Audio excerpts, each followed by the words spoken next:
struck, yeah, she fucked up, wasted, yeah, she laced. Des constructions les plus incroyables de la planète. En dessous de nous, il y a 5 ventilateurs. Personne n'a jamais rien construit de tel auparavant. Aux machines modernes les plus puissantes. Cette merveille est la solution pour aller très très vite. On redéfinit essentiellement l'approche du vol humain. Aucune avancée n'aurait été possible sans les grands innovateurs du passé. Ce que vous voyez est un bâtiment emblématique, le Chrysler Building. C'est la machine volante la plus folle que j'ai jamais vue. Dans cet épisode, un méga hôtel unique en son genre. Je suis excité et fier parce que ce projet est unique au monde. Une structure géante sous-marine, sous le niveau du sol. Cet hôtel a été conçu grâce aux dernières technologies d'ingénierie. Grâce aux grandes inventions du passé, Cet endroit est fou. 115 mètres du haut vers le bas. Durant un épisode sismique, ce pont se déplace d'avant en arrière. les ingénieurs sont parvenus à construire l'impossible.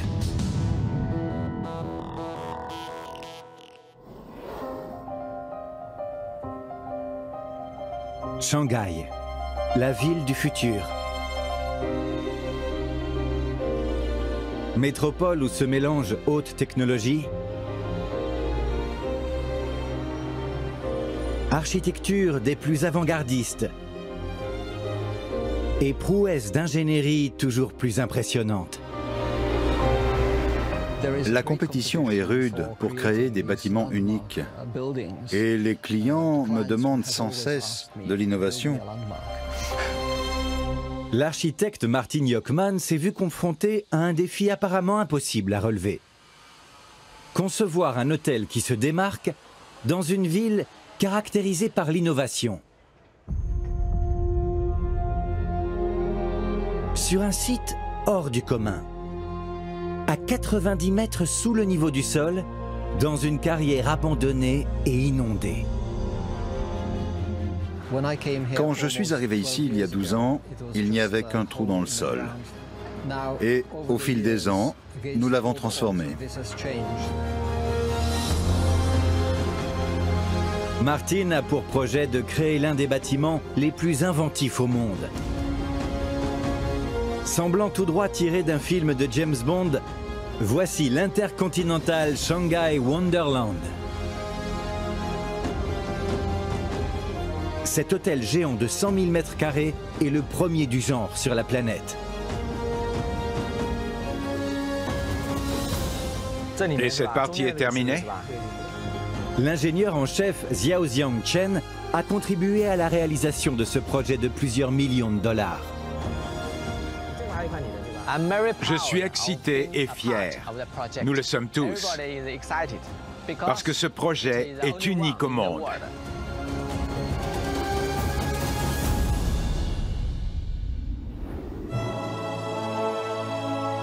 Au rez-de-chaussée, ce qui semble être un immeuble de 2 étages n'est en fait que la pointe de l'iceberg hôtelier de 307 chambres.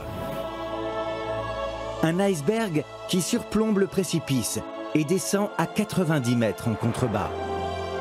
Le mur de verre situé au centre est conçu pour ressembler à une cascade d'eau se jetant au sol de la carrière,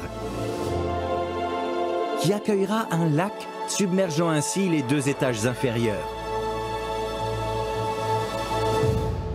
Un incroyable défi d'ingénierie, autrefois considéré comme impossible. Un tel projet, dans un tel environnement, comporte son lot de problèmes. Les principaux sont la forme du bâtiment, les éventuels séismes et l'immersion des 2 étages inférieurs. Étanchéité et parasismicité ne suffisent pas, car le bâtiment doit aussi répondre à un autre problème de taille.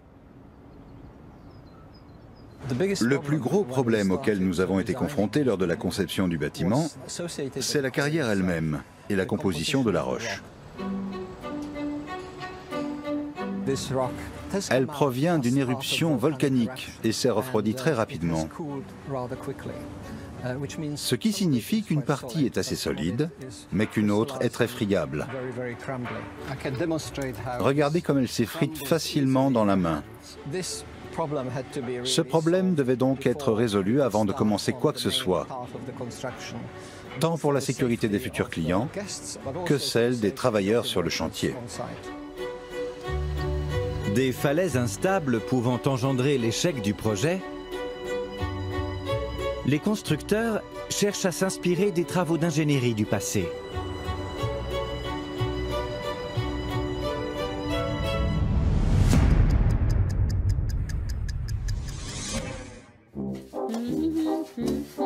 Les parois rocheuses ont tendance à s'effondrer.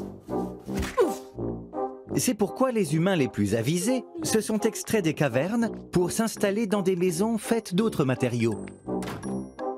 Les Nabatéens ont fait passer la construction en pierre au niveau supérieur, en sculptant les fabuleux temples et tombes en grès de Pétra. Mais au fil des siècles, beaucoup se sont effondrés. Les présidents du mont Rushmore sont taillés dans le granit le plus dur, mais ont aussi régulièrement besoin d'un lifting. Les fissures sont comblées dès qu'elles apparaissent. Beau gosse, Abe! Il existe toutefois un outil si efficace pour retenir les parois rocheuses que les férus d'escalade comme Dan Dickrell lui confient leur vie. Ça devient compliqué. J'ai escaladé cette paroi rocheuse en étant suspendu dans les airs. Tout mon poids est supporté par ce simple boulon. Une invention simple, développée il y a plus d'un siècle. Cette idée simple va résoudre les problèmes de l'hôtel Wonderland. Aux États-Unis, au XIXe siècle, l'extraction du plomb est une activité commerciale importante. Et la St. Joseph Lead Company en est le premier producteur grâce à sa mine située à Bonne Terre, dans le Missouri.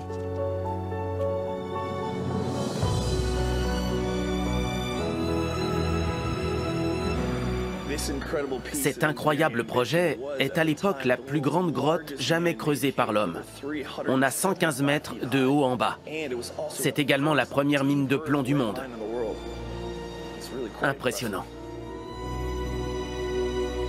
Cette vaste cathédrale sera exploitée durant 97 ans. Cet endroit est unique. Suite à sa fermeture en 1962, les pompes à eau qui gardent les tunnels au sec sont fermées, créant ainsi un lac souterrain de 27 km de long, où le bateau est le seul moyen de se déplacer. Exploiter cette mine ne devait pas être simple.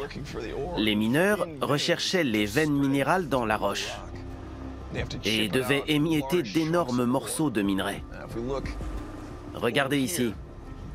Certaines veines s'étendent verticalement sur 115 mètres du haut vers le bas. Une question se pose alors. Comment atteindre le précieux minerai situé en hauteur ?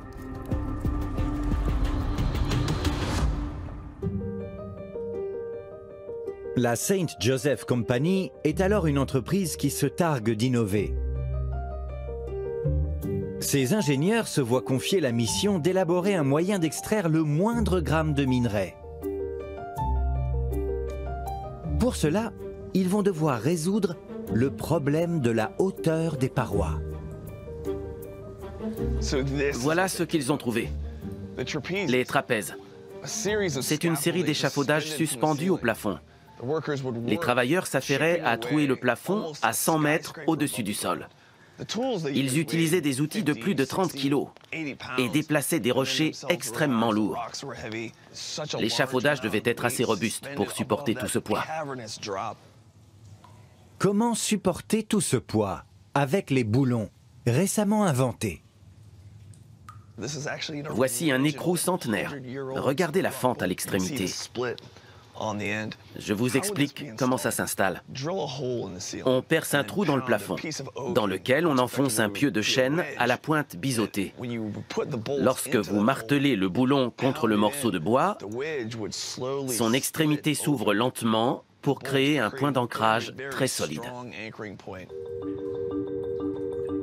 Les trapèzes sont une grande avancée, mais la véritable innovation, c'est le boulon. On a remarqué qu'après retraite de l'échafaudage, les boulons d'ancrage plantés dans le plafond retenaient la roche poreuse qui s'effondrerait sans eux. Les ingénieurs du Wonderland vont sécuriser les parois de la carrière de la même manière. Voyons le principe. J'ai là une boîte que je vais remplir de gravier meuble. Le problème est qu'elle n'a pas de fond. Maintenant, je vais insérer les boulons dans le fond temporaire. Verser du gravier dedans. Une rondelle, un écrou, et je serre. Nous allons ainsi créer une force de compression qui liera le gravier. Dan reproduit la réaction d'un plafond rocheux poreux lorsque des boulons y sont insérés. Je suis optimiste. Je sais que ça va marcher. Je vais avoir besoin d'un peu d'aide. Donc Adam, de la mine Bonne Terre, va me donner un coup de main. Maintenant, Adam essaie lentement d'enlever le fond temporaire. Et voilà, ça marche. C'est vraiment très solide. Qui l'eût cru? Les ingénieurs en ont conclu que de longs écrous placés les uns près des autres permettaient de consolider la roche poreuse au plafond. Sans le savoir, les mineurs de Bonne Terre ont mis au point une innovation utilisée dans le monde entier. Quel accomplissement!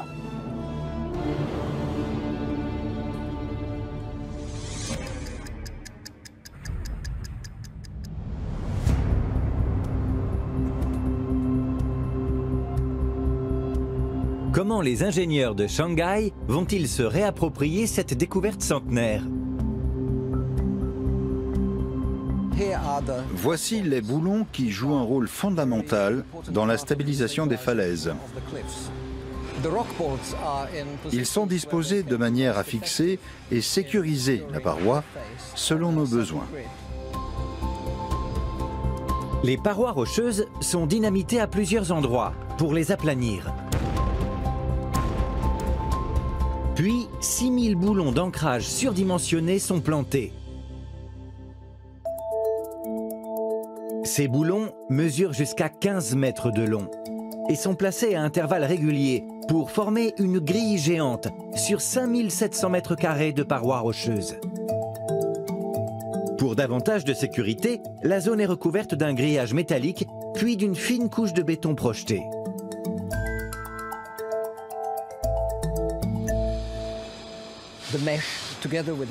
Le grillage et la gunite empêchent la face friable de la falaise de tomber et de mettre en danger les ouvriers et les futurs visiteurs.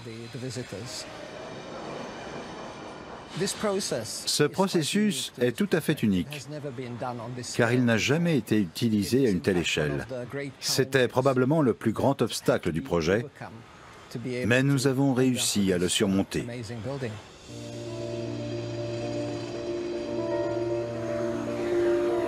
Martin dispose de la plus récente technologie pour admirer son œuvre sous tous les angles.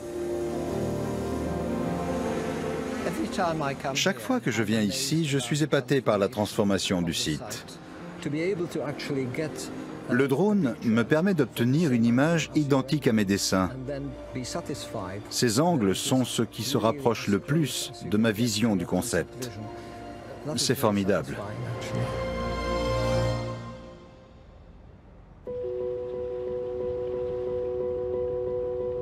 À Shanghai, des ingénieurs sont confrontés à un véritable défi. Ce trou béant est l'emplacement d'une future merveille architecturale. Un gigantesque hôtel plongeant à 90 mètres sous le niveau du sol. Les progrès vont bon train. Nous avons presque terminé. Mais ce projet pose de nombreux défis techniques importants. Plus haut que la Statue de la Liberté, l'hôtel a la forme d'un L inversé. La structure principale en acier de 10 000 tonnes est placée à la base de la carrière. Et la partie supérieure la plus large s'étend sur le sommet de la falaise. Mais le bâtiment devra être assez robuste pour résister aux nombreux séismes qui frappent régulièrement la région.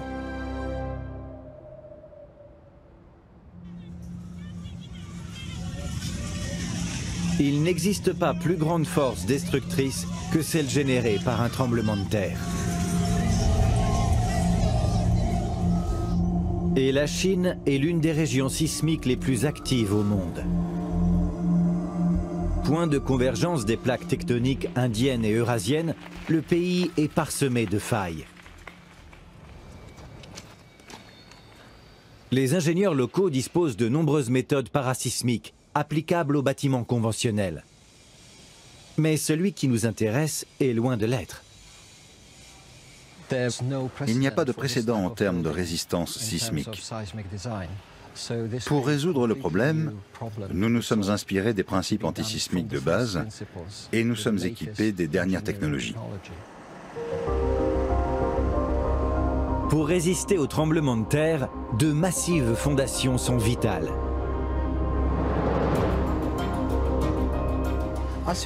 Les fondations sont immenses. Nous avons coulé 50 000 mètres cubes de béton.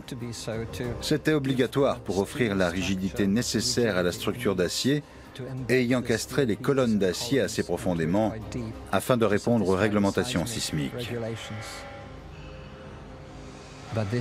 Et en réalité, c'est l'acheminement du béton qui a posé le plus de problèmes.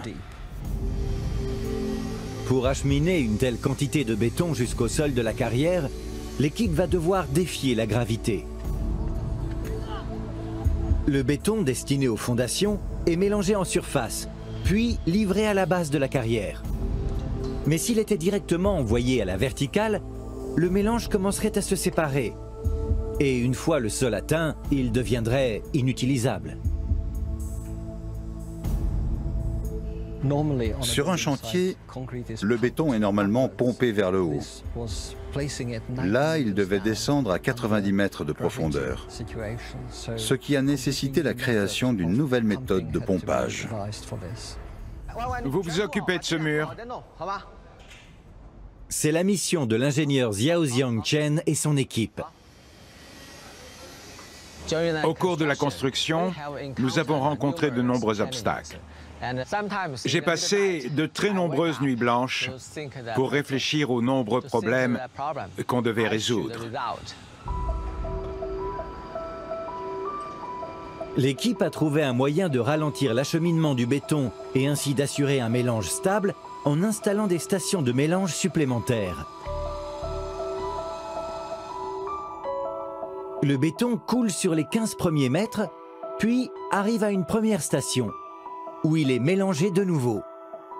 Puis, il est envoyé vers 2 autres stations de mélange. Une fois la base atteinte, la consistance est parfaite. Ça a demandé beaucoup de travail et je suis très heureux du résultat.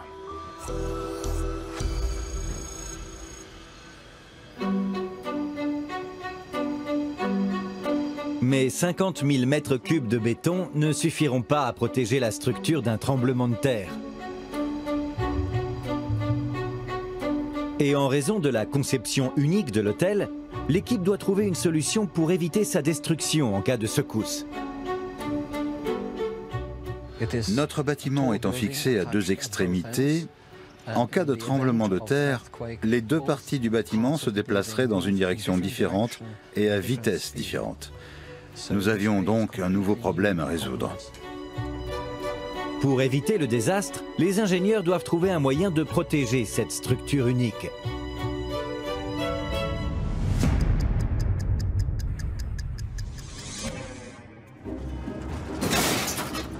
Quand la terre tremble, seuls survivent ceux qui s'adaptent à ces mouvements. Les Incas ont construit le Machu Picchu à partir de pierres taillées avec précision et sans mortier. Les pierres dansaient durant les séismes et regagnaient sagement leur place. En Chine, la cité interdite a résisté à plus de 200 séismes grâce à des charpentes en bois flexibles. Le point commun de ces techniques est l'adaptabilité au mouvement du sol.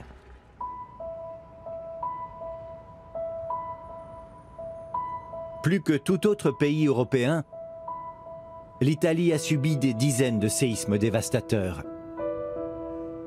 Les ingénieurs locaux se sont évertués à mettre au point des méthodes de construction résistantes aux forces qui secouent régulièrement leur sol et dont l'équipe de Shanghai s'est inspirée. Au cours des 40 dernières années, nous avons appris à construire des structures résistantes au séisme. Ingénieur en protection sismique, Samuele Infanti travaille pour l'entreprise qui a conçu le premier pont parasismique européen.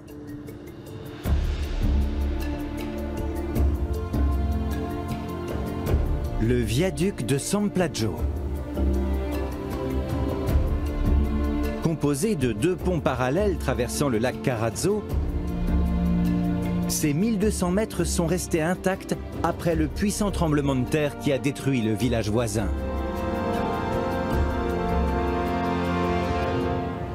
Nous entrons dans le village de San Plagio. Vous verrez que presque toutes les maisons ont été reconstruites à la suite du dernier tremblement de terre. Seul le pont y a survécu. Ça a été une véritable catastrophe. Comment ce pont est-il resté intact? Comme l'hôtel Wonderland, il part d'un terrain surélevé pour atteindre le sol bien plus bas. Son secret réside à l'endroit où la face inférieure du tablier routier rencontre les piliers verticaux. L'idée était d'isoler les tabliers du sol. En cas de tremblement de terre, ce pont se déplace d'avant en arrière le long de la direction longitudinale.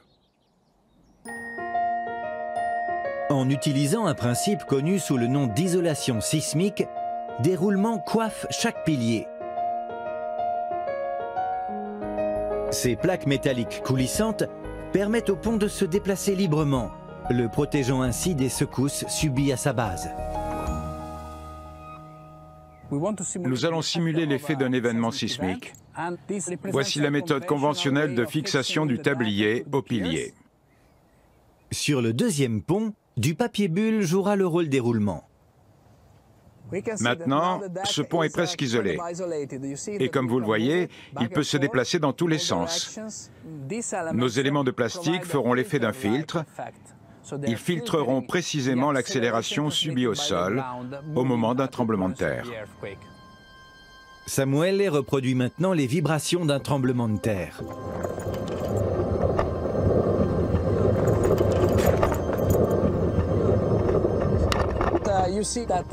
Le pont traditionnel s'est logiquement effondré et l'autre a survécu sans dommage. Le papier bulle qu'on a posé a imité la particularité de nos roulements parasismiques. Le sol va se déplacer très rapidement et le tablier lentement au moment du séisme.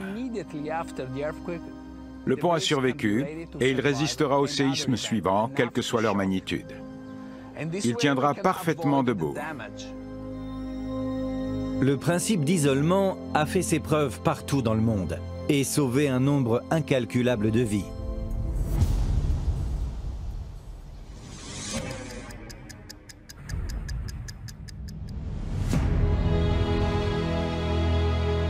Mais comment les ingénieurs chinois ont-ils appliqué cette méthode à leur projet afin de le protéger de la destruction? La solution structurelle est totalement inédite, car nous avons dû nous adapter au fait que le bâtiment soit fixé aux 2 extrémités. Et pour répondre aux normes antisismiques, cette structure devait pouvoir être mobile dans une certaine mesure. Dans l'atrium intérieur, l'arrière de l'hôtel donne sur la robuste paroi de la carrière et la charpente d'acier qui supporte le bâtiment. C'est elle qui constitue la défense ultime contre les tremblements de terre. La structure est composée de fermes horizontales qui reposent sur une poutre en béton. Elles sont ensuite reliées à des fermes verticales, fermement ancrées dans le béton massif situé à la base de l'hôtel. Ensemble, ces éléments forment une structure très rigide qui, en cas de séisme, peut toutefois se mouvoir. Les fermes horizontales ne sont pas fixées à la plateforme supérieure. En cas de séisme, les fermes horizontales vont glisser d'avant en arrière et ainsi résister aux secousses. En fait, il n'est pas fixé à la plateforme, ce qui lui permet de se déplacer librement. Le bâtiment sera ainsi en mesure de résister aux séismes les plus violents. C'est une solution unique à un problème de construction unique.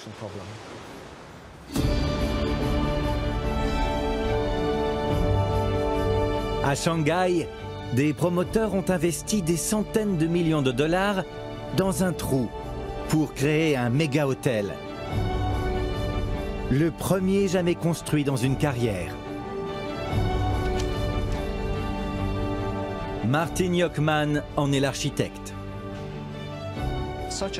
Un endroit aussi inhabituel présente de nombreux défis. L'un d'eux est le fait qu'une partie du bâtiment se trouvera sous l'eau. L'endroit où nous nous trouvons sera submergé. À l'origine, à la base de la carrière se trouvait un lac constitué d'eau venant du canal qui le surplombe. Les ingénieurs prévoient d'inonder la carrière de nouveau avant l'inauguration de l'établissement. Des allées piétonnes traverseront le lac artificiel jusqu'à une île centrale et une chute d'eau sera construite sur la façade ouest de la colline. Les 2 étages inférieurs, accueillant un restaurant et des chambres, seront complètement sous-marins.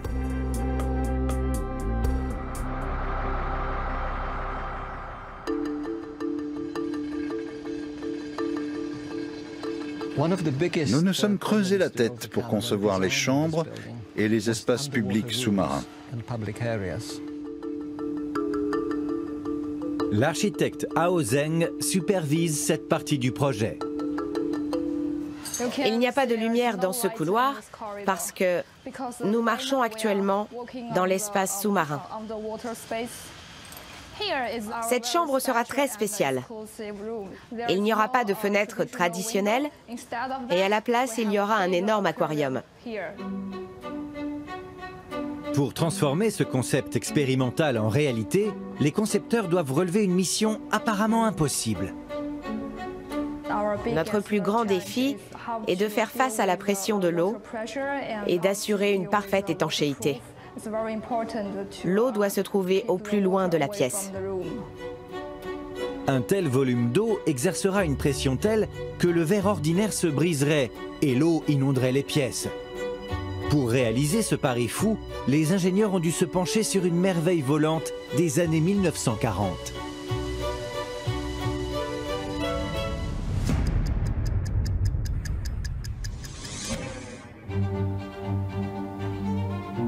À quelques kilomètres de Los Angeles, l'ingénieur Dan Dickrell va nous dévoiler la solution contenue dans l'un des avions de guerre les plus importants de l'histoire. Le Boeing B-17. Enfant, j'en construisais des maquettes. C'est l'un des bombardiers les plus emblématiques de la Seconde Guerre mondiale. C'est époustouflant.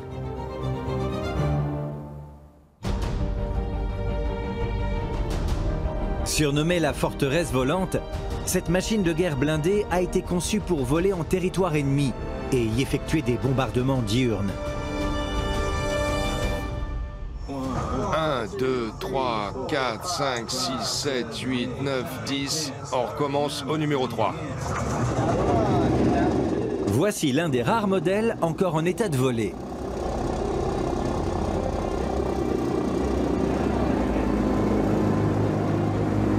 Je suis en train de vivre une expérience incroyable. J'ai fait beaucoup de choses dingues, mais là, c'est exceptionnel. C'est vraiment incroyable. Cet avion a captivé l'imaginaire du monde entier. Altitude de croisière de 35 000 pieds, vitesse de 460 km/h.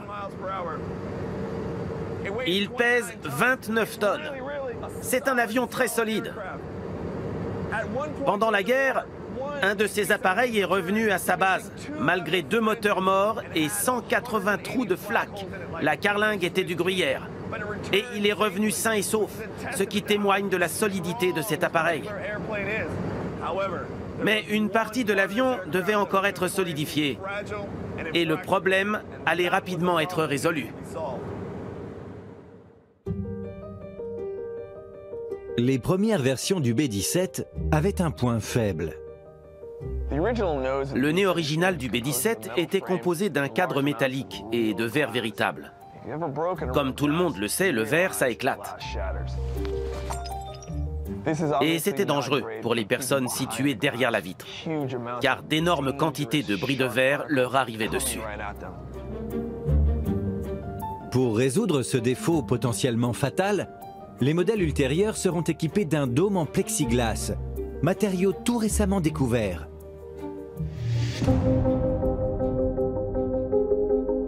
Une invention du chimiste Otto Röhm, qui s'est fait une carrière dans le développement de nouveaux plastiques. Mais le plexiglas sera découvert par hasard.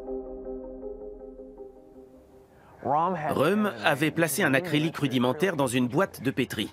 Le soleil a frappé la boîte, chauffé et polymérisé l'acrylique et créé le plexiglas. Il a découvert qu'une fois chauffé, il pouvait être moulé. On fait pression dessus pendant qu'il refroidit. Et il conservera cette forme. Ouais, ça marche. Excellent matériau. Pour les ingénieurs aéronautiques de l'époque, il était crucial de savoir comment le plexiglas réagissait. Le plexiglas ne se brise pas. Cette propriété fait de cet avion un bombardier diurne très efficace. C'est une évolution majeure. Le nez est l'un des endroits les plus importants de l'avion, car c'est là qu'est installé le bombardier. Le plexiglas est plus sûr, mais améliore également sa visibilité. Voilà la vue qu'avait le bombardier. Impossible de rater une cible. Il voit tout, et de tous les côtés. C'est une solution élégante, et le résultat est à couper le souffle. La vue est incroyable. Ce matériau résistant et transparent pourrait aider les ingénieurs du Wonderland.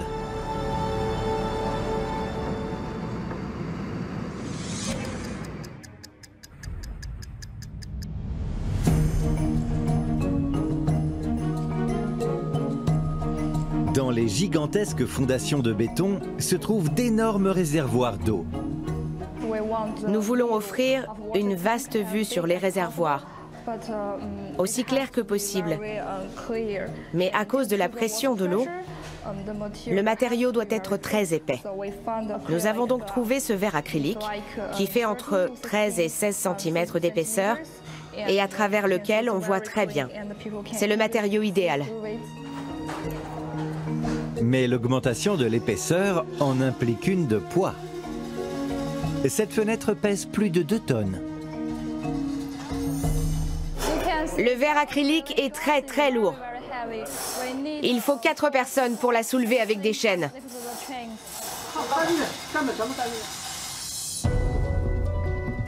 Les plus grandes fenêtres du site, celles du restaurant, pèsent 4 tonnes.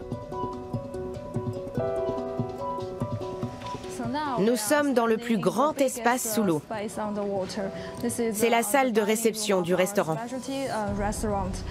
Il y a 5 fenêtres en verre acrylique. La plus grande mesure 3,50 m de haut et fait plus de 5 mètres de long. C'est imposant et lourd, mais c'est nécessaire parce que derrière, il y aura un réservoir qui fait 30 mètres. Tout cela donnera aux clients l'impression de se trouver dans l'océan.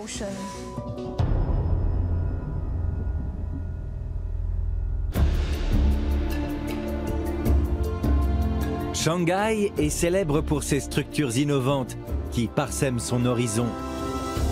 Et une, encore plus moderne, en cours de réalisation, ne changera en rien la ligne d'horizon, car elle repoussera les limites de l'ingénierie souterraine. En En effet, une carrière abandonnée est sur le point d'être transformée en complexe hôtelier haut de gamme Wei Chang, grâce aux 5000 ouvriers dirigés par l'ingénieur en chef Xiaoxiang Chen. tu vois cette poutre là? Il va falloir la déplacer. C'est le seul hôtel au monde construit dans une carrière, ce qui implique des défis inédits. Construire dans une carrière est une opération unique en soi. Mais ce décor a inspiré à Martin Jochman, son architecte, des aménagements complexes. La cascade de verre symbolise le lien entre la paroi rocheuse, les falaises et l'eau. Et la forme elle-même suggère la forme de l'eau qui tombe.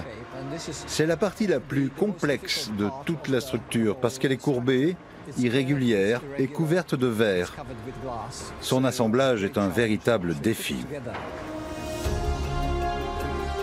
L'ossature en acier sera recouverte de plus de 5000 mètres carrés de panneaux de verre plats et courbés afin de créer l'illusion d'une chute d'eau.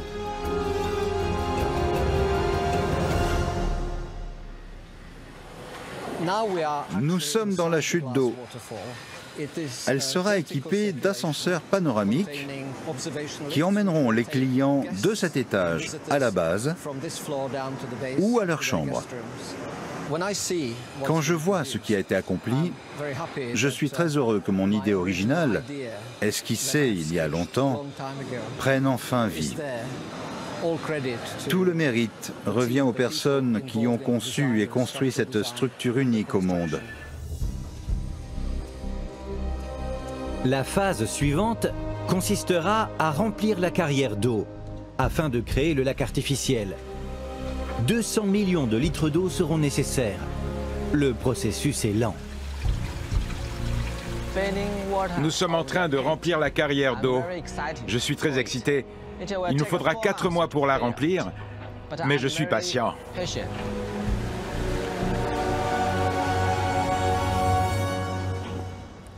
Hao Zhen, responsable de la conception architecturale, a un autre défi à relever. Un dernier ajout audacieux, afin de profiter au maximum de ce lieu unique, sous tous les angles. C'est une vue vraiment magique.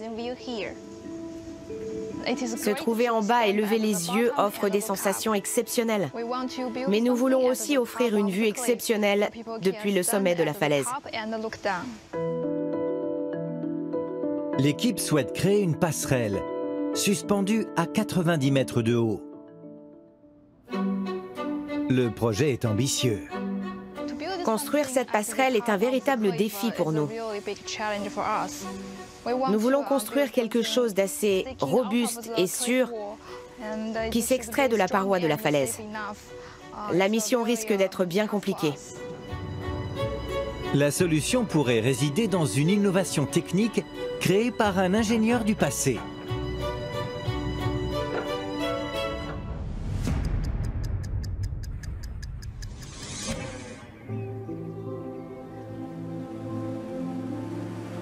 Au cœur de la Pennsylvanie, de tumultueuses rivières traversent les forêts des Appalaches. C'est ici qu'un propriétaire a confié la conception d'une maison révolutionnaire à un architecte. L'ingénieur Scott Hamilton nous explique comment ces innovations pourraient aider l'équipe du Wonderland.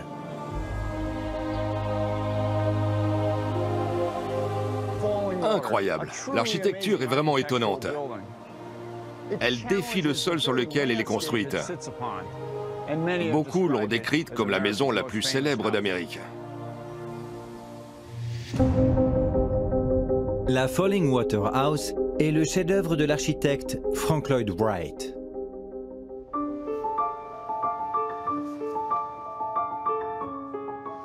La maison a été commandée par un riche homme d'affaires de Pittsburgh, Edgar Kaufman. Il voulait une maison au cœur de la nature et assez grande pour inviter ses amis et organiser d'immenses réceptions. Comme pour le Wonderland, le site représente un énorme défi. Entouré de parois rocheuses et d'une rivière, le terrain n'est pas assez grand pour la maison. Wright devra donc trouver une solution innovante.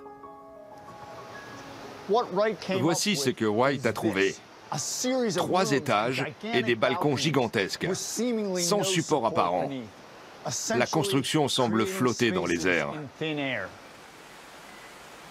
Wright va ancrer ces plateformes si profondément dans la cheminée centrale qu'elles n'auront pas besoin d'autres supports, à la condition qu'elles soient assez solides. Je vais reproduire le dessin de Wright. Notre balcon au rez-de-chaussée, si nous l'installons là, il nous faut un contrepoids. Wright utilise la cheminée et la structure principale pour tenir ce rôle. Donc je pose une brique. On passe à l'étage suivant, et encore une fois, il faut contrebalancer. Puis le niveau le plus élevé, et on contrebalance. Voici mon modèle réduit de la maison. Je vais vous expliquer le problème. Si j'ajoute une charge sur le balcon du rez-de-chaussée, il plie. Et plus on augmente la charge, plus il plie. Par conséquent, on s'approche de la limite et ça casse. Wright décide de renforcer ses planchers en porte-à-faux grâce à des poutres d'acier.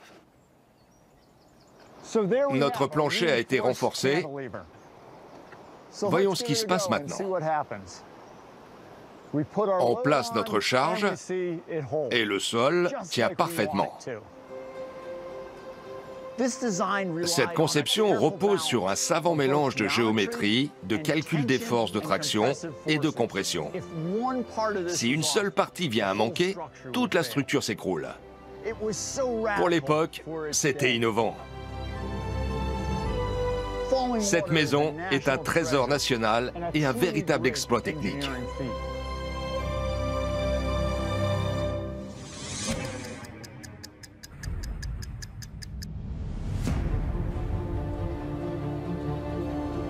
Conception innovante rime avec prouesse. Les plateformes en porte-à-faux de Wright sont situées 10 mètres au-dessus de l'eau. En Chine, multipliez la hauteur par 8. Et voici le Skywalk.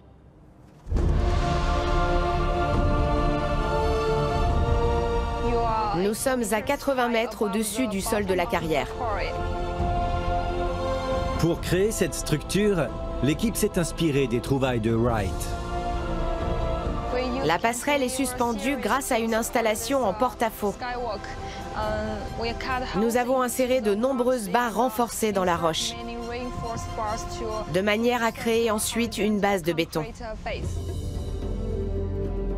La falaise sert de point d'ancrage, grâce à 42 trous de 2 mètres de profondeur.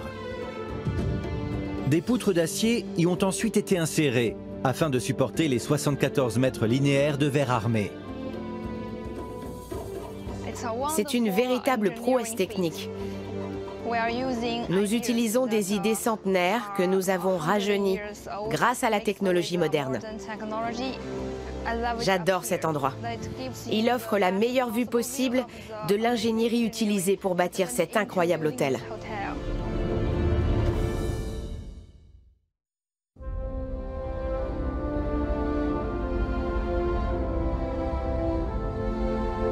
Ans de travaux. Depuis la première esquisse à la réalité 5 étoiles. L'intercontinental Shanghai Wonderland est sur le point d'ouvrir ses portes à la face du monde. La création de cette structure souterraine unique est un véritable exploit. Quand j'ai vu le site pour la première fois, je savais qu'on allait faire des choses incroyables. Ce projet est un rêve devenu réalité. Les défis liés à la transformation de cette carrière abandonnée en villégiature de luxe ont été relevés un par un. L'idée semblait trop folle pour être réalisable. Je suis heureux de dire que le résultat est étonnant. Ils se sont inspirés du travail des pionniers du passé. C'est époustouflant.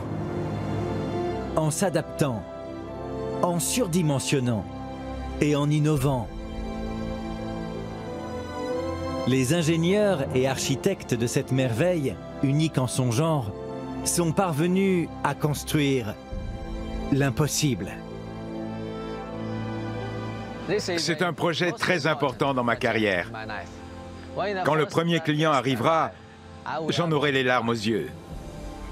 J'aime chaque partie de cet édifice.